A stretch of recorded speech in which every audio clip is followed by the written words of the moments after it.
আমাদের মহাবিশ্বের ঘটনা দিগন্তের বাহিরেও বিলিয়ন বিলিয়ন মহাবিশ্ব আছে, যেটাকে বলে কসমোলজিক্যাল প্যারালাল ইউনিভার্স।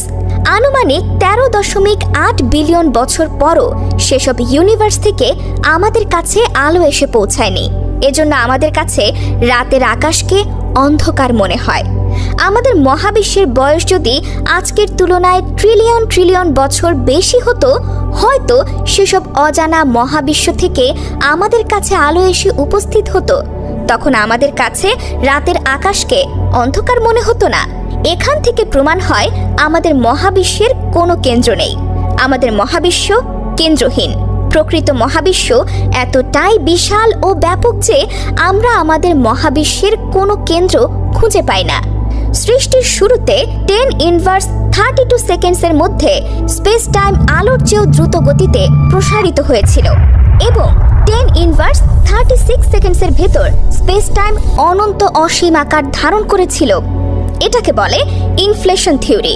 এই সময়কাল ছিল 1 সেকেন্ডের ট্রিলিয়ন ট্রিলিয়ন ভাগের 1 ভাগ। আপনি একটি বেলুনের উপর বিন্দু অঙ্কন করুন, তারপর বেলুনটি ফোলান। কি দেখবেন? আপনি দেখবেন একটি বিন্দু অন্য বিন্দু থেকে দূরে সরে যাচ্ছে।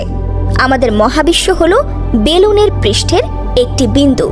প্রকৃত মহাবিশ্বের কাছে এটি একটি ক্ষুদ্র ইলেকট্রনের সমান। ইনফ্লেশনের পর অসংখ্য গ্যালাক্সি আমাদের মহাবিশ্বকে ছেড়ে অন্য কোনো মহাবিশ্বে চলে গেছে।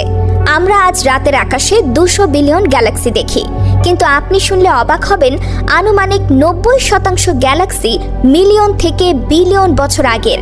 এগুলো আজ আমাদের ইউনিভার্সে নেই, কারণ মহাবিশ্বের প্রসারণ তাদের অদৃশ্য করে দিয়েছে। তারা এখন আমাদের মহাবিশ্বের ঘটনা দিগন্তের বাহিরে। আজ থেকে আনুমানিক 150 বিলিয়ন বছর পর মহাবিশ্বের 99.99999% ছায়াপথ আমাদের মহাবিশ্ব থেকে অদৃশ্য হয়ে যাবে। আমাদের থেকে 10 বিলিয়ন আলোকবর্ষ দূরের কোনো ছায়াপথই আমরা আর দেখতে পাবো না।